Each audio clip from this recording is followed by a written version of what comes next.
Jika teman-teman merasa channel ini bermanfaat, silahkan tekan subscribe dan share agar channel ini dapat memberikan manfaat ke banyak orang.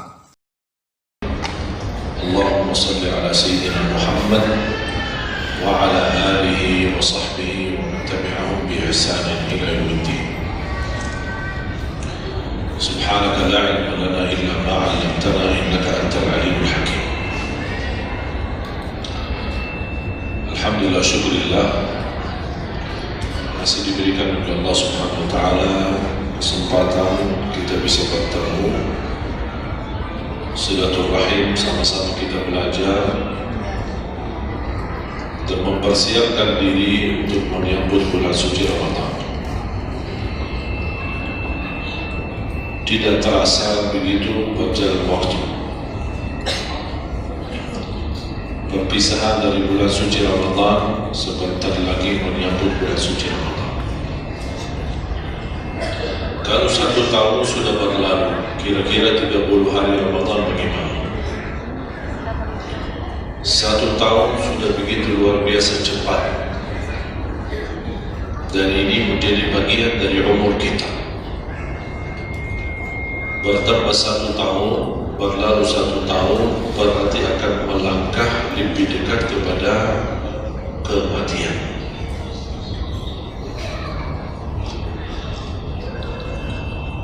Sebenarnya bukan berapa usia kita, tapi apa isi usia kita. Isinya apa? Dan sebagaimana Rasulullah SAW menjelaskan di hadis yang sahih, hari kiamat dan tidak akan tergeser kaki seorang sampai ditanya oleh Allah 4 pertanyaan. Berarti kita akan menghadapi 7 pertanyaan. 3 di kuburan, menghadap munkar nakir, man rabbuka, ma dinuka, man nabiyyuka. Yang tersisa 4 nanti di hari kiamat, sebelum dimulai hisab, sebelum tergeser kaki kita ke surga maupun ke neraka. Ditanya oleh Allah Subhanahu wa Ta'ala 4 pertanyaan. Yang pertama, lan tazula qadama 'abdin yawmal qiyamah hatta yus'ala 'an arba'. Tidak akan tergeser kaki seorang di hari kiamat sampai ditanya oleh Allah SWT 4 pertanyaan. Yang pertama, an umurihi fima afnah. Umurnya apa yang kamu lakukan? Allah tidak akan tanya berapa usia, tapi apa yang kamu isi dalam usia. 60, 70, 100 tahun, kurang, lebih, Allah tidak pedulikan berapa usia kita. Bahkan banyak para sahabat ketika ditanya usiamu berapa, dia menjawab usia saya 10 tahun. Padahal sudah tua, sudah di atas 50, ada yang di atas 40. Tapi kenapa begitu ditanya soal umurnya dia menjawab 10 tahun? Ternyata mereka menghitungkan usia yang sebenarnya adalah usia yang terisi taat. Masa jahiliyah, sebelum datangnya Islam, mereka menganggap itu semua usianya sia-sia.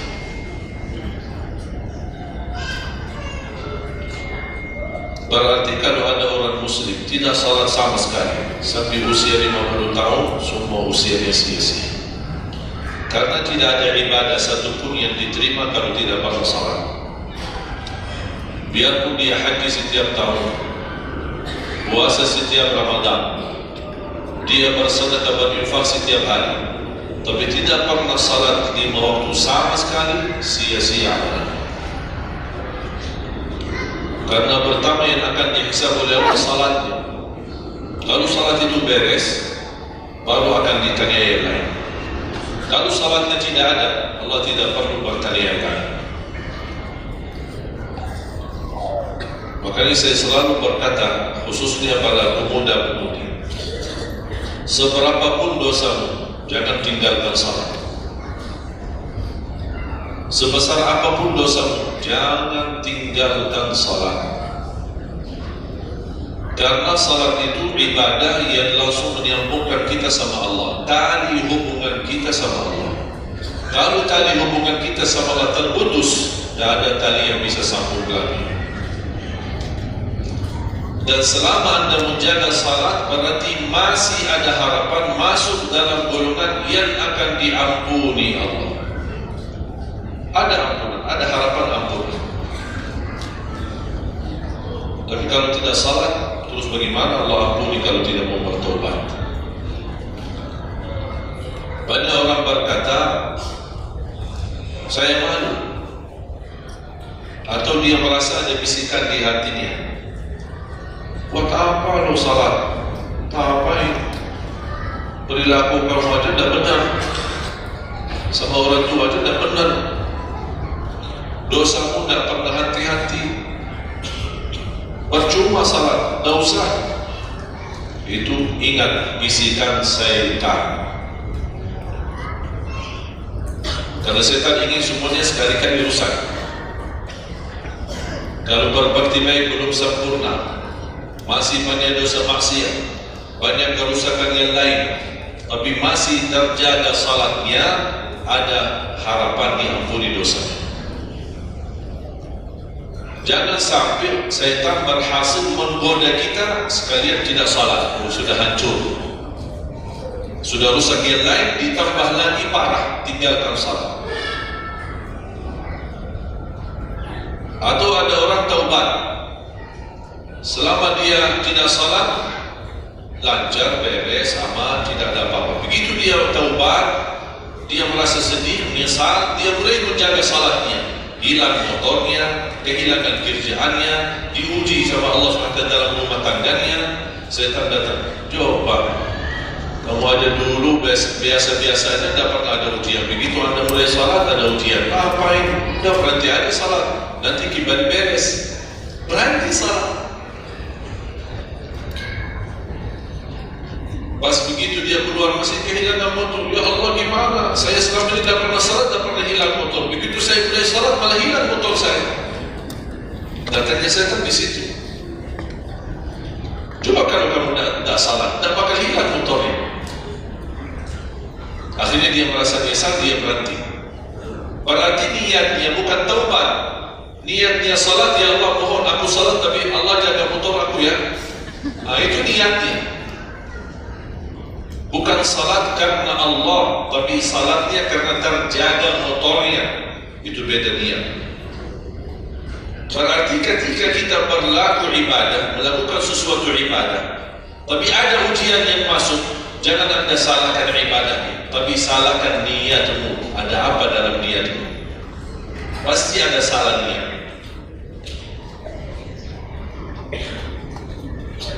Dan itu inti daripada umur kita. Allah berikan 60 tahun. Kemarin saya hitungkan, kalau standar umur umatku kata Rasulullah kan 60 sampai 70. Itu kira-kira kurang lebih. Ada yang lebih tua, lebih panjang usianya, ada yang lebih muda. Tapi standar kata Rasulullah, a'maru ummati baina 60 wa 70. Standar umur umatku antara 60 sampai 70. Ada yang melebihi dari itu, tapi sedikit sekali dibanding yang lebih muda. Saya kemarin hitungkan 60. Apa yang kita lakukan di dalam usia 60 tahun? Dari lahir sampai balik. Sampai tahun berapa? 15? Kita sepakat 15 tahun. Berarti sebelum balik belum taklif.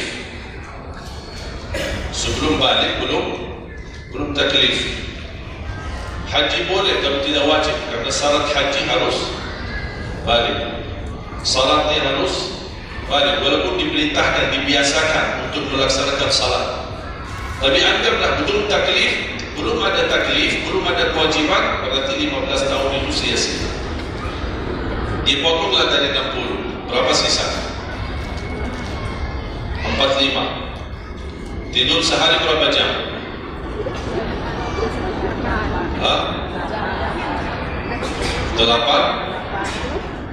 Boleh kita sepakati angka 8? Ya, kita bicara standar. Katanya menurut kesehatan, tidur yang normal dan pas dan cukup adalah 8 jam. Anggaplah 8 jam tidur. Ada yang tidur 12 jam. Ada yang tidur bangun, salat tidur bangun, salat tidur bangun. Kalau hari libur, dia tidur dan capek tidur. Begitu bangun, ya Allah, pegel badan saya, tidur lagi.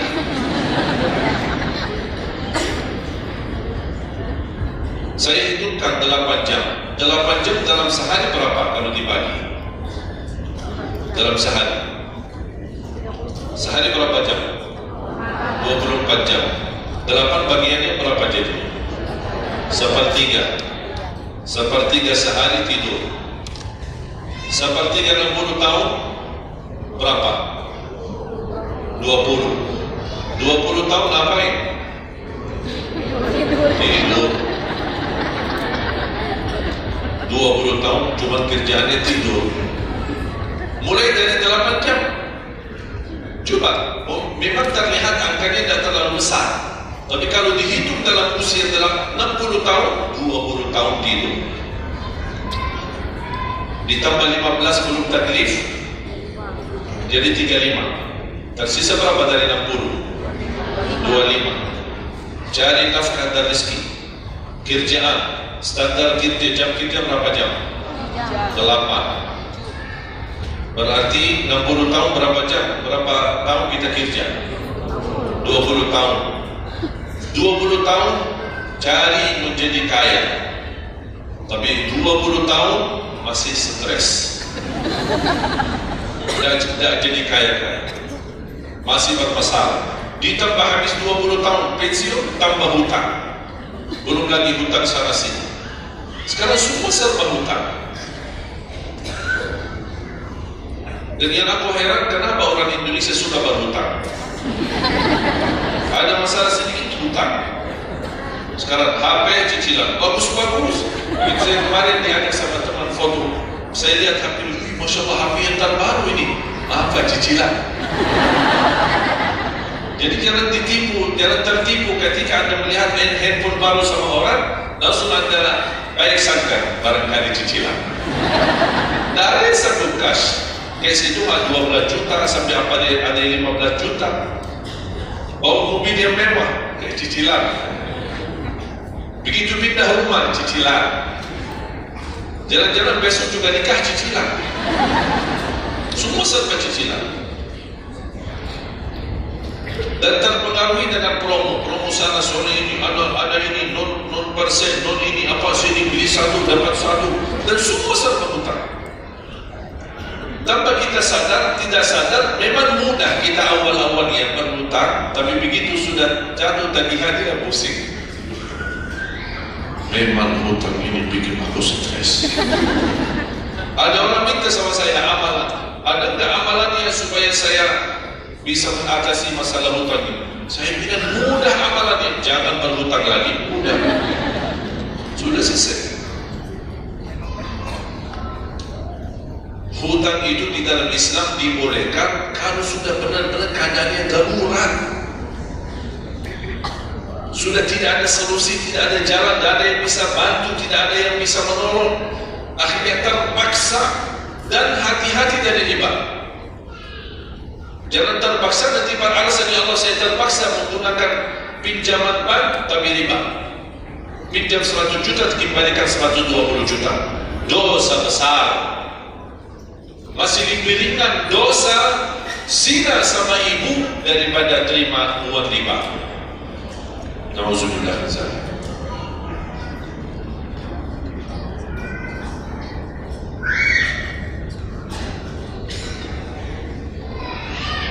Tahun cari kerja. Tadi berapa yang tersisa? 25. Berarti yang tersisa berapa? Saya belum bicara ibadah Bapak Ibu. 20 tahun tidur, 20 tahun cari dunia, 15 tahun masih belum taklif, tersisa. Saya hitung dalam 60 tahun bagi orang yang rutin menjaga salat 5 waktu. tahu tak hasil hitungan saya dapat berapa? Anda jaga salat selama 60 tahun, itu menghasilkan ibadah cuma 2 tahun 7 bulan. Total salatmu dalam 60 tahun 2 tahun 7 bulan. Karena salat 5 waktu berapa? Dah sampai 1 jam.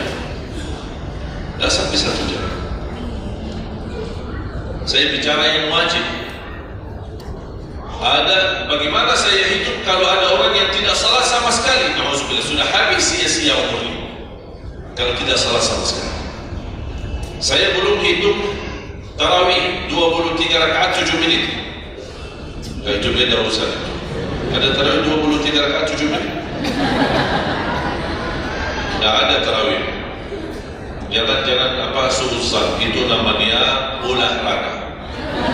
Olahraga paling cepat selesai dapat juara 1. Jadi kita harus baik sangka, jangan susah. Karena itu bukan salat. Dan aku heran itu setiap tahun itu tradisi ini terulang setiap Ramadan. Menjadi sebuah kebiasaan yang seharusnya menjadi kebiasaan agama atau kebiasaan pribadi. Dan kenapa itu hal menjadi betul-betul sesuatu yang kebiasaan, menjadi tradisi? Kenapa? Aku heran. Ada yang bisa jawab? Kenapa ketika masuk Ramadan tetap menjalankan 23 rakaat tapi dengan cara cepat? Aku heran belum menemukan jawabannya. Ada apa dengan 23 rakaat harus selesai cepat? Dan ini khusus di bulan Ramadan. Aku sangat kagumi ketika mendengar seorang imam begitu maju imam tarawih rakaat pertama, Allahu Akbar, Masya Allah, kepanjangan takbirnya. Saya suruh alhamdulillah, pasti nikmat, enak. Bismillahirrahmanirrahim, alhamdulillahirrahmanirrahim, astagfirullahaladzim. Saya kaget, barusan sudah enak, ngapain cepat-cepat? Makanya saya ganti masa ketika saya di salah satu kampung, ada seorang bapak di samping saya. Saya datang ke masjid, sudah mereka mulai tarawih. Dan aku kasihan bapak di sebelah saya, barangkali usia 80-90. Gerakannya tidak sama seperti kita, karena kita masih muda, masih bisa mengejar imam. Habis bacaannya imam, saya tidak bisa mendengar kecuali ujung ayat. Qul ini Al-Fatihah. Bismillahirrahmanirrahim. An-Na'im, apa? Al-Hakumut Takatsur. Allahu Akbar, sami'allahu liman hamidah, Allahu Akbar, Allahu Akbar, Allahu Akbar. Saya masih ikut. Yang saya kasihan bapak yang di samping saya. Begitu imam rukuk, bapak kan pelan-pelan, kan bedal-bedalnya sudah tua, fisiknya tidak kuat, turun pelan-pelan, imam sudah sami'allahu liman hamidah. Bapak berdiri lagi, dan jadi rukuk bapak. Pas begitu sujud, kita semua turun sujud. Bapak saya lihat pelan-pelan sambil bantu bapak. Turun. Begitu dia sudah mau nyampe, imam sudah rakaat kedua. Bapak malah berdiri lagi, dah jadi sujud. Astagfirullahaladzim, kasihan bapak dah jadi rukuk dan jadi sujud. Pasti rakaat yang kedua, saya pegang tangannya, Pak, kita pulang lagi deh. Dengan salat tarawih di rumah sendiri. Itu bukan salat tarawih. Ramadan cuma berapa kita lakukan? Orang yang sudah wafat, kalau kita boleh berbicara dan dengar bisikan, apa yang mereka bisa jawab? Wallahi, semua orang yang sudah mati berkeinginan kembali ke dunia untuk menikmati bulan Ramadan. Mereka ingin menikmati bulan Ramadan, menikmati tarawih, menikmati suasana buka puasa bersama, bagi-bagi sahur dan aktivitas yang lain. Ini kesempatan kita masih diberi oleh Allah umur, sehat walafiat, maksimalkan. Tidak semestinya 23, mau 11 boleh, mau 23 boleh, mau seberapapun tarawihnya, mau salat tahajud di rumahnya boleh. Ulama sudah menjelaskan jumlah salat malam atau tarawih yang paling sedikit 2 rakaat, yang paling banyak tidak ada batasnya. Jadi kalau kita 2 rakaat, 4 rakaat tutup witir, sah. 8 rakaat tutup witir, sah. 10 rakaat tutup witir, sah, tidak ada masalah. Tidak harus 11 atau 23. Intinya bukan jumlahnya, tetapi cara melaksanakannya. Apalagi kalau bacaan imam bagus, fasih, jelas hurufnya. Saya yakin bagi jamaah yang awam yang datang setiap Ramadan, setiap malam ikut salat tarawih, dia belum bisa baca Quran, tapi dia mendengar baca imam selama 30 malam, dia pasti bakal belajar Al-Quran karena bacaan imam bagus. Bismillahirrahmanirrahim. Alhamdulillahi Rabbil Alamin, Ar-Rahmanir-Rahim, Maliki Yawmiddin, Iyyaka na'budu wa iyyaka nasta'in, Ihdinas siratal mustaqim, siratal ladzina an'amta 'alaihim ghairil maghdubi 'alaihim waladdallin.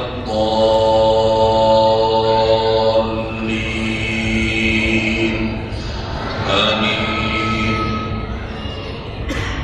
Kalau tidak dapat manfaat mengikuti salat tarawih di belakang imam yang bacaannya fasih selama 30 hari, anda cuma dapat benarkan bacaan Al-Fatihah, wallahi nikmat, syukur. Selama 30 malam anda cuma dapat membenarkan bacaan Fatihahmu, sudah luar biasa. Tidak usah bicara ayat yang lain, hanya Al-Fatihah. Kenapa? Tidak sah salat kita tanpa Al-Fatihah. Kata Imam Nawawi, di dalam suratul Fatihah ada 14 tasdid. Ada 14 tasdid, hurufnya yang ditekan. Ada 14. Tertinggal 1, batal salat. Dan Imam Nawawi berikut mazhab Syafi'i. Makanya jemaah sekalian, wajib hukumnya belajar Al-Fatihah, bukan sunnah. Wajib hukumnya belajar surah Al-Fatihah. Perbaiki, benarkan bacaan, karena tergantung Fatihahnya itu salatnya sah atau tidak, itu tergantung Al-Fatihah. Makanya saya harap mulai dari hari ini anda semua bersungguh-sungguh belajar surah Al-Fatihah. Jangan anda targetnya mau hafal 30 juz anda hafal, tapi tidak benar surah Al-Fatihah, sia-sia, tidak ada manfaat. Karena anda baca surah Al-Fatihah, tidak baca ayat yang lain sama sekali, masih tetap sah salat. Karena surah Al-Fatihah tidak bisa diganti. Kalau anda lupa baca selain surah Al-Fatihah, ada istilah lupa salah satu kewajiban, bisa diganti dengan sujud sahwi. Misal rakaat pertama baca Al-Fatihah, itu rukun. Lanjut pada baca ayat pendek, anda tidak sadar habis waladdallin amin, Allahu Akbar, lupa baca ayat, itu diganti dengan sujud sahwi. Itu kalau di salat wajib. Tapi kalau di salat sunnah tidak ada wajib atau rukun selain surah Al-Fatihah. Jadi anda kalau salat sunnah cuma surah Al-Fatihah, kemudian takbir, rakaat yang kedua surah Al-Fatihah, dan kemudian langsung rukun, sah salatnya, tidak apa-apa. Tidak harus baca surah-surah yang lain. Itu di salat sunnah. Tapi kalau di salat wajib, hukumnya baca Al-Fatihah rukun, hukum baca surah yang lain wajib. Kalau terlupa, diganti dengan sujud sahwi. Sujud sahwi 2 kali sebelum salam. Habis tahiyat, sujud 2 kali, kemudian langsung habis itu salam. Dan habis sujud sahwi tidak pakai tahiyat lagi, sudah cukup tahiyat yang anda baca. Makanya kembali lagi jemaah sekalian, umur bukan berapa usianya, tapi apa izinnya.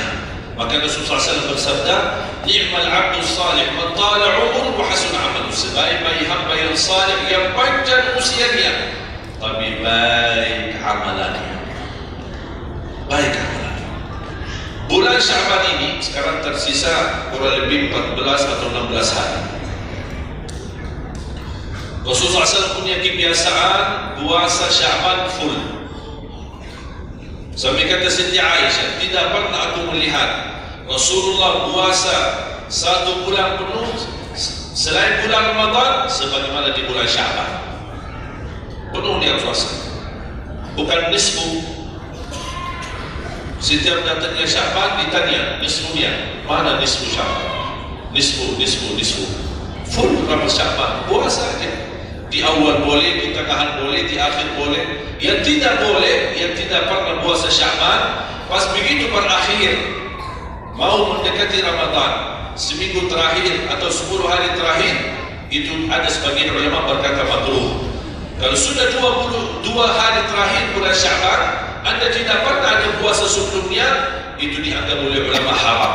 Apalagi kalau sudah jatuhnya di hari keraguan, hari ragu-ragu, kemungkinan ini bisa hari terakhir, kemungkinan bisa masuk Ramadan, isbat Ramadan. Termasuk ibu-ibu dan jamaah sekalian yang masih punya hutang, segera lunasi hutangnya. Jangan begitu sudah mendekat puasa, Anda punya hutang 7 hari, tersisa bulan Ramadan 5 hari. Apa? Aku punya hutang 7 hari, sedangkan yang tersisa bulan Ramadan itu tinggal 5 hari lagi mau masuk Ramadan. 1 tahun tidak pernah tanya. Begitu sudah mepet baru cari jawabannya. Itu karena hukuman nanti. Tetap diganti puasa yang dari tahun yang lalu. Tetap bayar hutangnya dan kena denda setiap hari karena fidyah. Jadi seandainya Anda masih punya hutang dan masuk Ramadan, Anda belum lunasi, tetap hutang itu terbawah. Nanti pas habis Ramadan Anda punya kewajiban bayar hutang. Tapi karena Anda mundurkan sampai masuk Ramadan, Anda punya karena denda. Ditambah lagi, bukan hanya bayar dengan puasa ganti puasa, tapi ada lagi namanya fidyah. 1 hari 1 orang miskin diberikan kecukupan makanan. Makanya kembali lagi, yang punya hutang segera lunasi hutang. Masih ada kurang lebih 15 atau 16 hari. Jangan sia-siakan umur. Yang kedua, pertanyaan Allah Subhanahu wa taala, wa 'an syababihi fima abla. Usia mudamu, apa yang kamu perjuangkan? Apa yang kamu lakukan? Pertanyaan saya kepada jemaah, usia muda apakah bukan usia dari umur?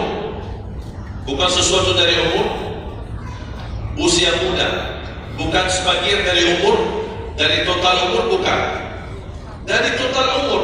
Tapi kenapa Allah bertanya soal umur secara total dan ditanya lagi soal usia muda? Kenapa? Padahal kan sudah cukup Allah tanya tentang umurmu, ditanya lagi tentang usia mudamu. Kenapa 2 kali ditanya? Allah tidak mencukupi dengan pertanyaan umur, total umur kita, tapi Allah menambahkan lagi, itu menjadi beban bagi seorang pemuda. Allah bukan akan tanya total usia umurmu, tapi akan Allah tambah lagi pertanyaannya, apa yang kamu lakukan di usia muda? Usia muda itu sangat, menurut saya sangat sensitif. Anak muda yang taat, istiqomah di sisi Allah lebih baik daripada yang tua yang taat. Sekali lagi, dan yang tua-tua jangan tersinggung ya. Yang muda yang taat, istiqomah di sisi Allah lebih mulia daripada yang tua yang taat. Sama-sama taat, tapi kenapa yang muda lebih mulia?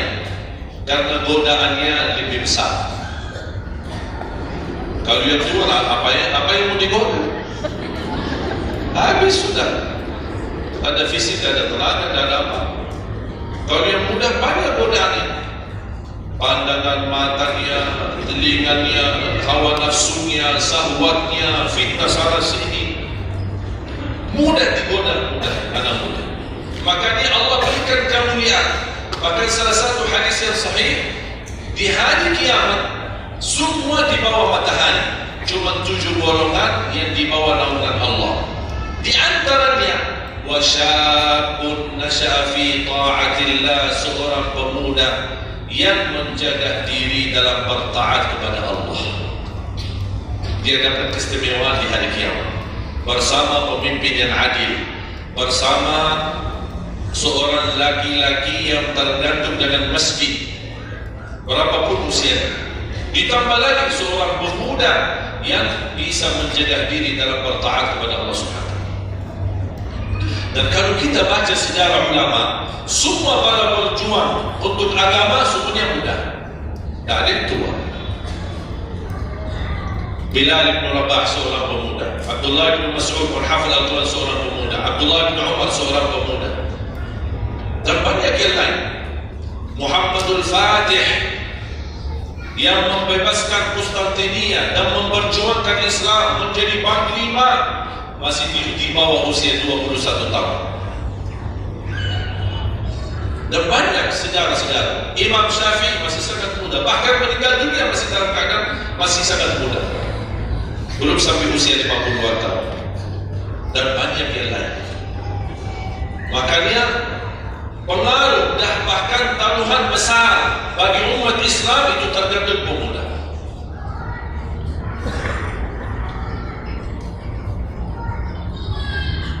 Kalau pemuda yang suka memakmurkan masjid, mencintai Al-Quran, dan dia bisa menjaga diri, dan dia bisa berbakti baik sama orang tuanya, dan selalu menjadikan target utama ridha Allah, wallahi Indonesia makmur. Kalau pemuda dia jauh dari masjid, sibuk hanya pacaran, dan dia meninggalkan salatnya, jauh dari hal-hal yang baik, justru dia jatuh dalam narkoba dan berkali macam-macam dosa dan maksiat, hancurlah negeri Indonesia. Indonesia tergantung pemuda. Mohon maaf, bukan tergantung para tua, tergantung pemuda. Makanya saya bahagia sekali ketika kemarin tanggal 17 April, saya bahagia sekali ketika melihat semua pemuda-pemuda ikut nyoblos di TPS. Walaupun kita belum lihat hasilnya, tapi sabar. Sabar. Ini ujian. Jangan ada orang terlalu muda diadu domba. Sabar. Apapun keputusannya kita tunggu. Keputusan yang resmi dari KPU. Keputusan yang benar, tidak benar, serahkan kepada Allah. Hati-hati, jangan terlalu mudah diadu fitnah. Sama-sama muslim, jangan kita diadu domba di antara kita sesama. Bahaya sekali kalau terjadi konflik gara-gara pemilu dan kepentingan politik. Silahkan lihat apa yang terjadi di Timur Tengah. Semua kejadian di Timur Tengah, awal langkah kejadian itu gara-gara kepentingan politik. Yang menjadi korban rakyat. Orang politisi hidup di negeri Eropa, nikmat, senang, bahagia, semuanya serba ada.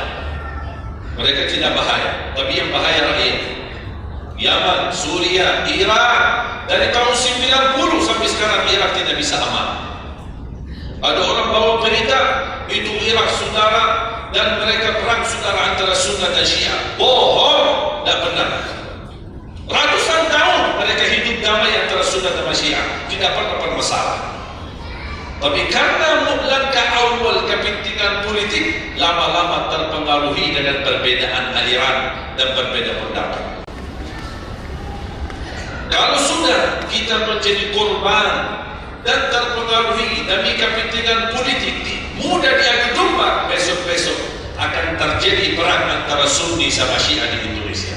Besok lagi akan terjadi antara aliran-aliran yang lain sama golongan-golongan yang lain. Bisa terjadi perpecahan belah. Itu yang diinginkan oleh musuh Islam. Jangan diberikan kesempatan. terjadi ujian, memang kita menghadapi ujian. Bukan hanya umat Islam di Indonesia, di Palestina sudah 60 bahkan sudah sampai 70 tahun mereka menghadapi ujian. Tapi kekuatan sabar luar biasa, tidak pernah putus asa. Biarpun mereka tidak bersenjata, tidak punya apa-apa melawan musuhnya Israel, tapi mereka tetap tidak pernah putus asa, tidak pernah pasrah. Mereka tetap berjuang mencintai Masjidil Aqsa. Saya merasakan perjuangan pemuda ketika saya ke sana, ke Masjidil Aqsa. Makanya jemaah sekalian, kita bisa memperjuangkan tapi tanpa membuat permusuhan. Kita masih bisa bertahan. Dan insya Allah ada jalan keluar dari segala kesusahan. Dan Allah tidak mungkin membiarkan kezaliman terjadi. Kalau kita merasa terzalim, tunggu. Dan kita harus belajar saling menghormati. Yang memilih 01 itu hakmu, tapi Anda tidak berhak mencaci maki 02. Yang memilih 02 itu hakmu, tapi Anda tidak berhak mencaci maki 01. Sama-sama Muslim, sama-sama orang Indonesia. Malu kita, kadang-kadang aku sedih melihat ini terjadi permusuhan. Ulama di sini mencaci maki ulama yang di sana, ulama yang di sana membalas lagi, dan apa? Ya Allah, malu kalau di antara ulama saja terjadi permasalahan. Gimana orang awam? Makanya selalu saya dalam doaku, ya Allah, satukan dan rapatkan hati para ulama kami. Satukan saf ulama kami. Ada perbedaan itu wajar, tapi yang tidak wajar ada permusuhan. Apa yang saya sampaikan sekarang, saya yakin tidak mungkin 100% Anda semua terima. Ya harus belajar. Tidak boleh saya maksa Anda semua ikut pendapatku. Aku hanya menyampaikan, Anda bisa dengar, Anda bisa ikuti, Anda bisa tolak. Itu hakmu menerima atau menolak. Dan ada orang berhak untuk memaksakan kita. Oleh karena itu sekali lagi, mohon jaga dan rapatkan saf kita. Sekarang banyak muncul di media. Ini semua tujuannya pada keinginan mengadu domba di antara kita. Sekarang akhirnya yang gagal, yang rusak siapa? Nah, dari kita. Yang korban rakyat kita. Orang politisi tak apa-apa. Mereka kan berduit. Duitnya banyak, fasilitasnya banyak, bisa dia hidup keluar negeri dimanapun, dia baca keluarga, sudah, biar rakyat jadi korban. Jangan kita mau dijadikan kambing hitam. Siap? Bisa jaga? 714 suku dan budaya berbeda-beda, tapi alhamdulillah masih bisa bersatu di bawah bendera merah putih. Dan ini karunia dari Allah Subhanahu wa ta'ala. Wajib kita syukuri dan wajib kita jaga. Dan kita berdoa. Sekarang Anda sudah ikut memilih kan? Sudah memilih? Sudah, itu ikhtiar. Anda sudah selesaikan tugasmu. Sekarang apa yang harus kita lakukan? Doa, memohon pertolongan dari Allah. Biar Allah yang memilih mana yang terbaik.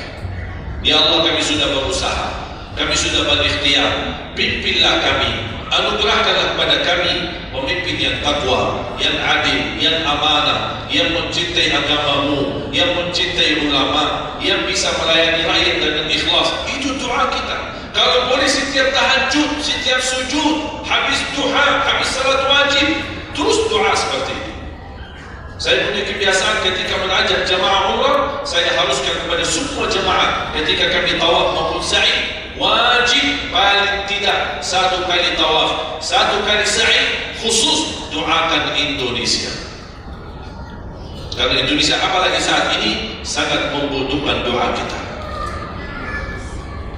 Sebagaimana kita peduli pada saudara kita Palestina dan kita bantu, kita mendoakan.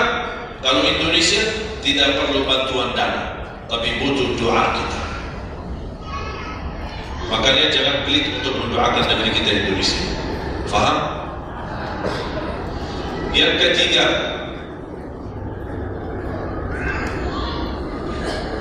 wa an ilmihi wa an malihi min aina iktasaba wa fima anfaqah.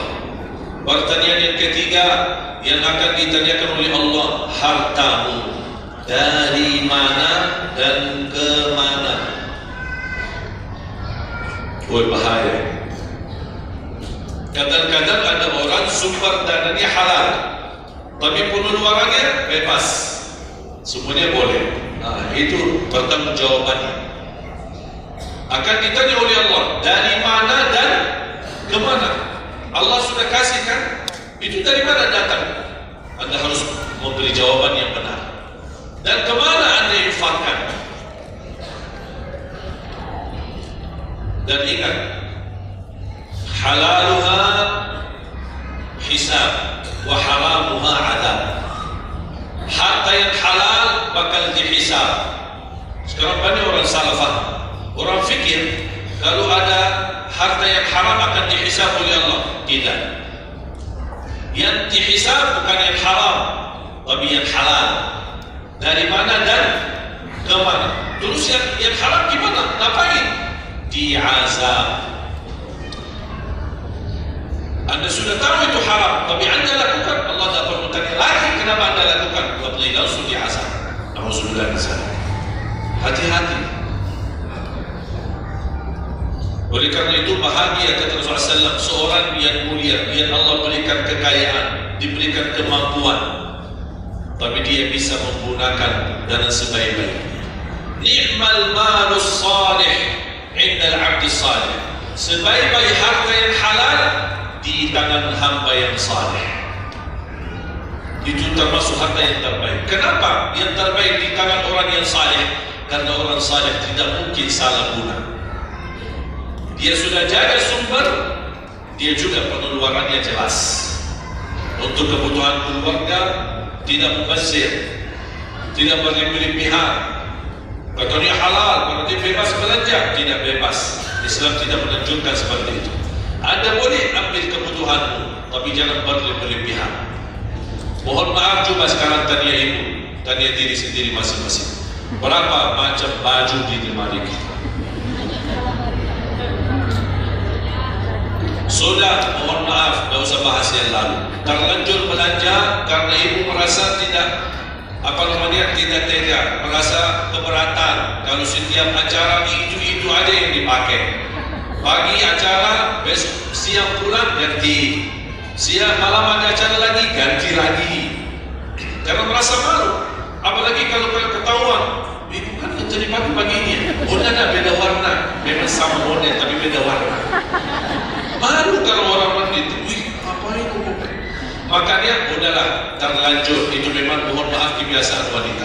Tapi saya usulkan, baju-baju yang sudah lama tidak dipakai, ngapain simpan? Sudah, bebaskan, infakkan, sedekahkan. Saya kemarin bermusyawarah dengan tim-tim yayasan kami untuk membuat satu lembaga khusus yang punya pakaian-pakaian yang sudah lama tidak dipakai. Apapun, boleh alat apa, meja, sofa, apa saja yang di rumah, karpet, yang bukannya sesuatu yang tidak pernah dipakai, apa dia barang makanan, piring, sendok, apa saja, insya Allah kami bisa ditarik dan dikawal dan dikelola lagi, dikelola ulang, termasuk baju-baju kalau ada yang robek atau ini kita bisa jahit, kita bisa perbaiki dan kita sedekahkan, bisa di dalam negeri dan bisa di luar negeri. Alhamdulillah program ini berjalan di kota Madinah. Alhamdulillah tidak ada lagi mubazir yang buat baju sia-sia. Semuanya bisa dimanfaatkan. Mudah-mudahan terwujud program ini agar ibu-ibu tidak terbeban. Ada kelebihan mau pindah rumah. Biasanya kalau pindah, apalagi kalau orang kaya, pindah rumah mana barang-barang dibawa lagi? Barang-barang pasti yang baru-baru semua. Terus yang tersisa kemana? Dibuang atau tidak tahu kemana nih. Udah kita yang ambil, kita yang kelola, yang perlu diperbaiki kita perbaiki, dan kita hantarkan kepada warga-warga yang miskin yang mereka tidak punya apa-apa. Setuju? Yang terakhir, yang keempat, wa an ilmihi madza amila bihi. Allah akan tanya terhadap ilmumu, apa yang kamu lakukan. Jadi jemaah sekalian, intinya bukan berapa banyak ilmumu, tapi berapa yang Anda amalkan. Oleh karena itu, jangan terlalu banyak belajar dan amalkan. Walaupun Anda belajar cuma sedikit itu jauh lebih baik daripada Anda banyak belajar tapi tidak sempat beramalkan. Belajar amal, belajar amal, dan ilmu yang bermanfaat yang diikuti dengan amalun salih. Ada orang Masya Allah semangat, sana belajar, tapi dapat beramalkan. Dikasih amalan zikir ini tidak diamalkan, ditambah lagi amalan yang kedua tidak diamalkan, akhirnya terbeban, banyak amalan belum ditunaikan. Itu menjadi beban. Nanti di hari kiamat Allah akan tanya, sudah berapa lama kamu belajar, sudah berapa banyak ilmu, apa yang kamu amalkan? Oleh karena itu jemaah sekalian, tolong jaga. Boleh Anda belajar, tapi Anda amalkan. Kalau ada orang berkata, daripada saya salah, ya udah tidak usah belajar, itu bahaya lagi. Ada orang berkata, daripada saya berlumpur dan bisa mengamalkan, mendingan saya tidak usah banyak belajar, udahlah biar saya tunaikan dulu yang sudah saya belajar. Tidak, tetap Anda belajar dan mengamalkan sesuai kemampuannya. La yukallifullahu nafsan illa wus'aha. Walaupun Anda belum tunaikan seluruh amalannya, tidak apa-apa, tapi Anda sudah ada niat, Anda sudah ikhtiar, Anda sudah tunjukkan yang terbaik, tapi kemampuannya memang sampai segini, kemampuannya memang terbatas, tidak apa-apa. Allah melihat Anda sudah bersungguh-sungguh untuk beramalkan apa yang Anda belajar. Oleh karena itu, saya kasih satu amalan, insya Allah mudah-mudahan bermanfaat. Sedekah subuh. Sedekah subuh, kenapa saya berkata sedekah subuh? Bukan berarti tidak boleh sedekah di waktu yang lain. Semua sedekah boleh di setiap waktu dan setiap saat, hari Jumat maupun selain hari Jumat. Tapi sedekah subuh itu termasuk sedekah yang terbaik. Kenapa? Bukan kata saya, tapi kata Rasulullah SAW. Setiap waktu subuh Allah turunkan malaikat, tugasnya mendoakan orang yang bersedekah subuh hari. Allahumma a'ti munfiqan khalafa. Ya Allah, ganti yang lebih baik bagi orang yang infak di subuh hari. Ibu-ibu lagi halangan tidak salat, sebelum beraktivitas isi sedekah subuh. Anda tidak usah susah-susah mencari anak yatim dan orang miskin di subuh hari. Mulai hari ini masing-masing bikin kotak amal atau botol atau kaling, simpan di rumah. Setiap habis salat subuh sebelum beraktivitas isi sedekah. Apalagi kalau sedekah itu disertai doa. Begitu Anda sedekah, sebutkan hajat. Ya Allah, dengan berkah sedekah ini, ya Allah, saya ingin nikah. Mudahkan jodoh. Nikah lagi juga boleh doa. Ada yang sedang melamar kerjaan, Anda isi, wallahi dahsyat amalan ini, wallahi dahsyat, manfaatnya banyak untuk menyembuh penyakit, mengabulkan hajat, memudahkan urusan, dan tidak pernah saya sampaikan amalan ini, semua alhamdulillah berhasil mendapatkan hajat. Begitu Anda isi, doa, ya Allah, dengan berkah sedekah ini, mudahkan lamaran kerjaan saya. Ya Allah, dengan berkah sedekah ini, mohon titipkan pahalanya untuk kedua orang tua saya. Kalau ada yang merasa dirinya suka marah, suka emosi, ya Allah, dengan berkah sedekah ini, tenangkan hati dan jiwa saya agar tidak emosi lagi. Ya Allah, dengan berkah sedekah ini, karuniai kepada aku anak penghafal. Bu, jemaah sekalian, saya berkeluarga 12 bersaudara, timnas, dan kami memang sudah disusun satu lusin 12 ini mempersiapkan kalau timnas kita belum mampu membawa juara, insya Allah kami sekeluarga siap mengganti timnas. Alhamdulillah, dari saudara saya 12 ini 10 berhafal Al-Quran.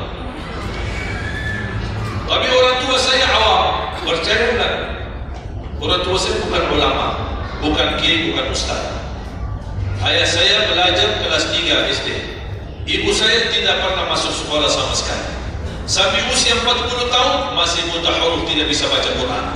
Tapi Allah berikan karunia keturunan berhafal Al-Quran. Berkat apa? Salat mereka dan sedekah mereka, termasuk doa. Itu perjuangan mereka. Alhamdulillah, sekarang ayah saya, ibu saya berhafal Al-Quran, yang jadi gurunya anak dia sendiri. Sekarang di Indonesia saya bawa 5 adik saya. dan ditugaskan menjadi imam tarawih. Saya bawa mereka pindah dari Arab ke Mali. Ada 5. Yang perempuan sudah dinikahkan sama orang Indonesia, orang Jakarta. Dan saya dorong adik saya yang perempuan untuk menghafalkan suaminya biar jadi penghafal Quran. Yang 4 laki-laki, ada yang 2 bawa istrinya masing-masing dari Arab, yang 2 lagi saya nikahkan di Indonesia sama orang Indonesia. Ada 1 sama orang Sunda, 1 sama orang lokal. Jangan khawatir Bu, masih ada lagi.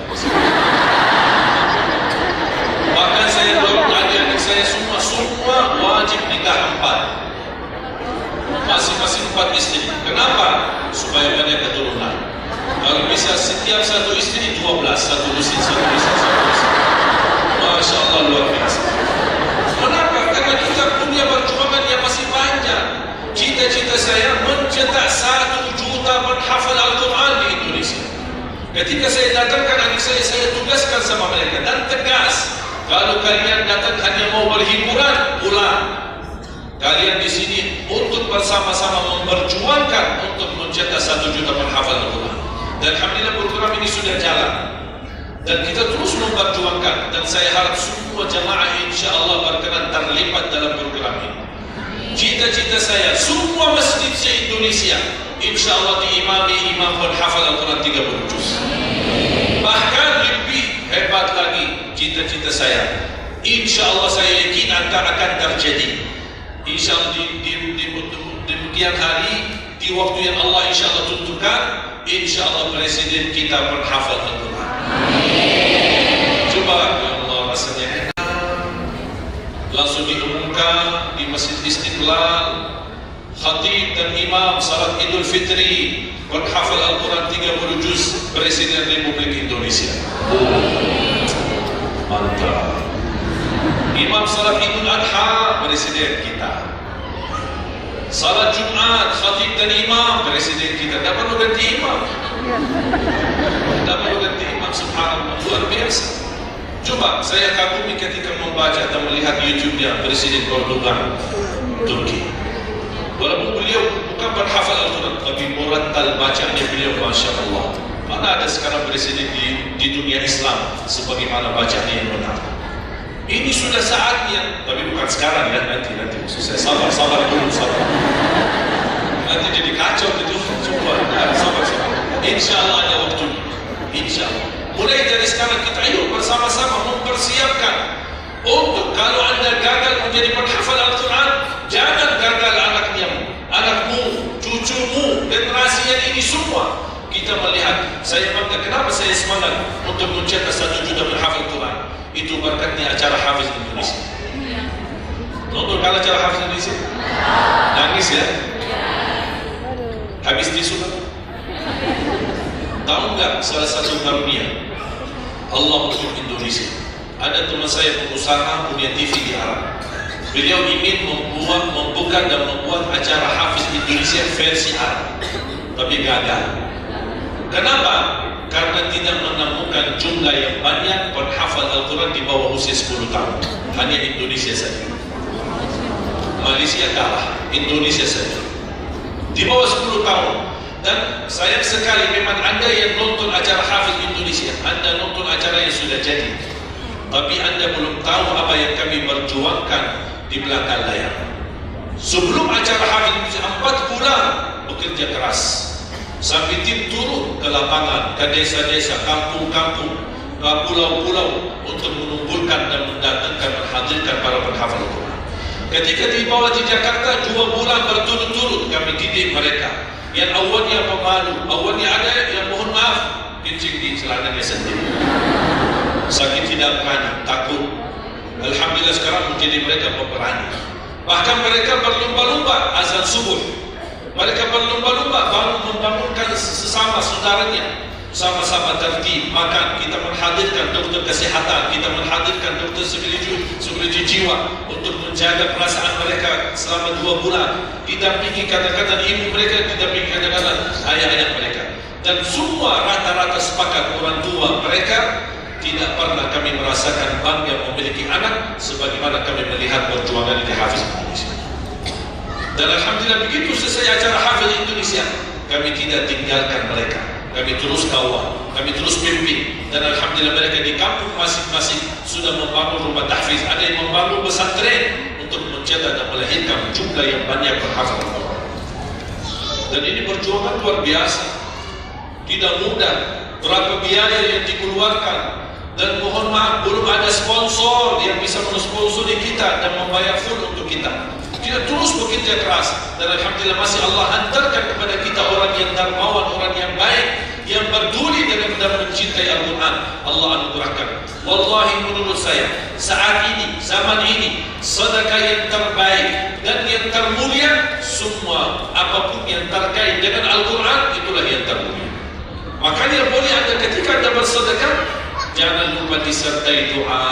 Di antaranya anugerahkan ya Allah Indonesia menjadi negara Al-Quran.